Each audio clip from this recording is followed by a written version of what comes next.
Assalamualaikum warahmatullahi wabarakatuh. Bapak Ibu yang saya hormati, rekan-rekan mahasiswa, hari ini kita akan membahas tentang satu buah layanan di dalam bimbingan dan konseling, yaitu layanan penempatan penyaluran.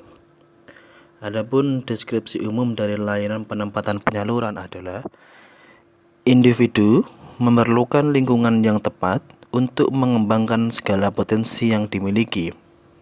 Lingkungan yang tidak tepat akan membuat segala potensi tidak dapat berkembang optimal. Layanan penempatan penyaluran membantu individu agar terhindar dari lingkungan yang dapat menghambat segala potensi dirinya agar dapat berkembang dengan optimal.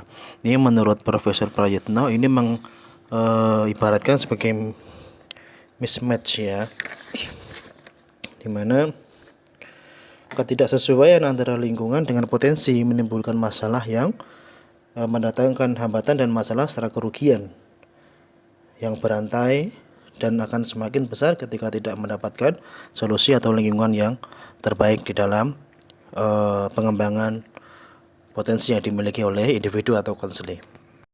Selanjutnya adalah pendekatan strategi dan teknik di dalam layanan penempatan penyaluran. Format kolaboratif atau berkolaborasi digunakan oleh konselor untuk menghubungi berbagai pihak terkait dalam rangka membuka kesempatan serta dukungan dan fasilitas demi berkembangnya potensi individu atau konseling. Strategi yang berkaitan dengan PMB 3 yaitu berpikir, merasa, bersikap, bertindak, dan bertanggung jawab, ini harus betul-betul diperhitungkan oleh konselor di dalam pendekatan strategi dan teknik penempatan penyaluran. Nah, strategi PMB 3 ini sebetulnya untuk kondisi yang sesuai memerlukan pertimbangan dan syarat yang cermat dari pihak klien dan pihak konselor serta pihak lain yang terkait. Dalam hal ini, strategi PMB 3 ditampilkan dalam setiap tahap layanan.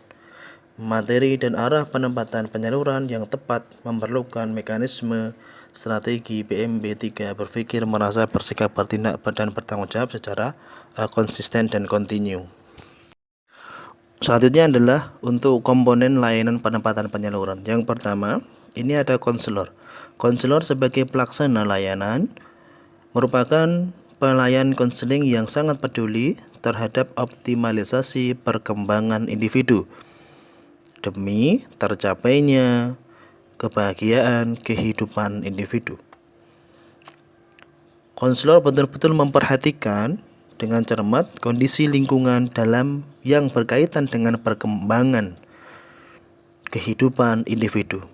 Layanan penempatan penyaluran ini merupakan wahana bagi konselor untuk mengupayakan lingkungan yang lebih kondusif bagi pengembangan dan kehidupan individu. Untuk yang kedua, itu adalah subjek layanan dan masalahnya. Merupakan siapa saja yang memerlukan kondisi lingkungan yang lebih sesuai dengan kebutuhan, kehidupan dan perkembangan baik di sekolah, di rumah, dalam berorganisasi, lingkungan kerja, lembaga, kehidupan sosial budaya, dan lain sebagainya. Untuk ini, kondisi yang mengandung dua sisi, yaitu dari sisi diri sendiri dan sisi lingkungan, perlu mendapatkan perhatian. Nah, berikutnya materi layanan. Dalam layanan penempatan penyaluran terdapat 5 hal pokok yang harus diperhatikan. Yang pertama, mengkaji potensi dan kondisi diri pada diri individu atau konseli. Jadi di dalam diri konseli segala potensi, segala kemampuan, bakat, minat, kemampuan yang memang betul-betul ada dalam diri konseli betul-betul dikaji dengan betul oleh konselor atau guru pembimbingnya. Yang kedua, mengkaji kondisi lingkungan, menganalisa di manakah ada lingkungan yang paling tepat untuk perkembangan diri konseli. Yang ketiga, mengkaji kesesuaian antara potensi dan kondisi diri, di mana Kesesuaian antara potensi dan kondisi dari konseli itu juga harus diperhitungkan di dalam pemberian layanan dalam materi layanan penempatan penyaluran. Yang keempat adalah mengkaji kondisi dan prospek lingkungan yang ada. Yang kelima, menempatkan individu atau klien pada lingkungan yang baru, tentu saja berdasar pada pertimbangan nomor 1, 2, 3, dan 4 tersebut. Nah, selanjutnya adalah operasionalisasi layanan penempatan dan penyaluran. Yang pertama ada tahap perencanaan, di mana layanan PP diselenggarakan secara terencana dan tertib mengikuti prosedur dan langkah-langkah sistematik yang telah ditentukan sebelumnya. Langkah pengkajian kondisi merupakan dasar bagi arah penempatan yang dimaksud. Jadi, segala sesuatu hal yang harus disiapkan oleh konselor betul-betul disiapkan di tahap perencanaan di dalam tahap-tahap operasional layanan penempatan dan penyaluran. Harus terencana dan terstruktur ya. Nah, perencanaan juga dimulai dengan mengidentifikasi kondisi yang menunjukkan kebutuhan untuk penempatan dari diri konseli.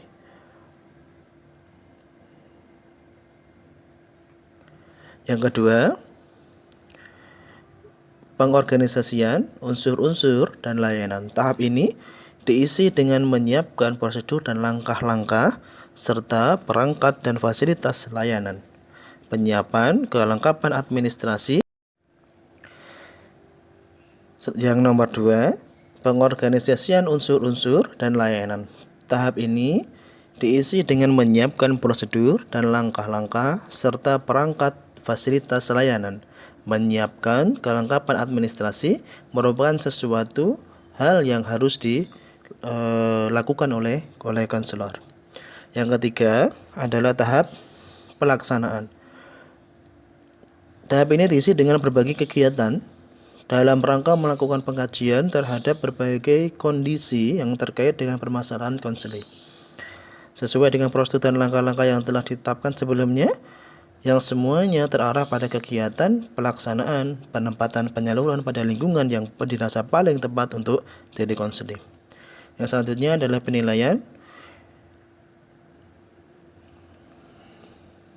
Dalam penilaian layanan PP dilakukan secara bertahap, artinya tidak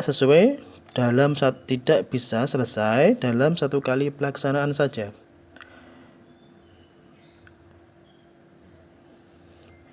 Dengan demikian, penilaian segera atau LASEK yang biasa digunakan untuk penilaian segera bisa dilakukan pada setiap sesi layanan di dalam penempatan penyaluran. Penilaian hasil ini juga dilakukan setelah beberapa waktu subjek layanan berada di lingkungan yang baru atau lingkungan yang diperbarui yang diberikan oleh seorang konselor. Memang betul-betul ketika seorang santri kita sudah melalui tahap dari perencanaan, tahap operasional layanan hingga sampai kepada penilaian, maka jangan lupa untuk dikontrol setiap hari karena untuk mencegah timbulnya permasalahan yang baru atau tidak berkembangnya potensi konseling pada lingkungan yang baru. Nah, selanjutnya adalah tindak lanjut dan laporan. Ini dimulai dengan mengidentifikasi masalah yang perlu ditindaklanjuti, kemudian arah tindak lanjut ditetapkan oleh konselor setelahnya. Rencana tindak lanjut dan materi serta kegiatan ini dikomunikasikan kepada subjek layanan, jika perlu kepada pihak-pihak terkait. Penilaian hasil dan tindak lanjut dikemas dalam bentuk laporan program yang bisa disebut sebagai lapor prok ya Bapak Ibu, atau jika memungkinkan juga diperbolehkan untuk menggunakan layanan yang lain jika memang timbul permasalahan yang baru, misalnya konseling individu.